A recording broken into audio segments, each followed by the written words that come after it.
Marion Slitine, en dépit de cette réalité que vient de nous décrire le cinéaste Khalil Mozayen, eh bien, c'est le cœur de votre travail. La scène artistique palestinienne est très, très dynamique. Est-ce que vous pouvez nous dire qu'est-ce qui la caractérise ? Alors la scène palestinienne est très dynamique et particulièrement Gaza. C'est très étonnant. Quand on va à Gaza, on pourrait se penser que c'est pas du tout la priorité, que l'art n'est pas au centre des préoccupations. Et en fait, il se trouve que c'est le cœur de la scène palestinienne. Il y a énormément d'artistes qui créent au jour le jour, quotidiennement.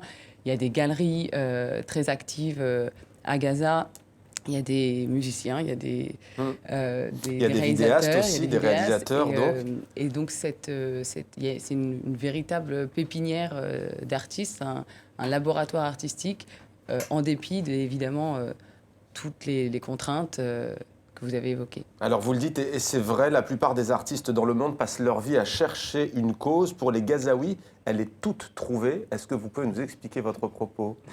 Oui, j'avais dit ça parce qu'effectivement, c'était un artiste de Gaza qui m'avait dit un jour, voilà, nous, on a de la chance finalement, une chance très paradoxale dans le sens où effectivement, voilà, on est né avec une golden spoon, on a cette cause et du coup, dès qu'on crée quelque chose, ça a une portée, ça a un message. Et donc, et effectivement, on peut de tout faire de l'art.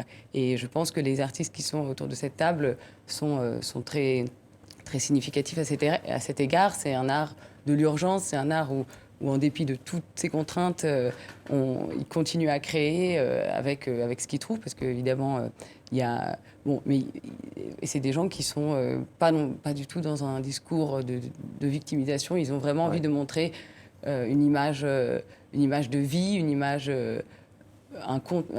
autre image de Gaza et un contre-discours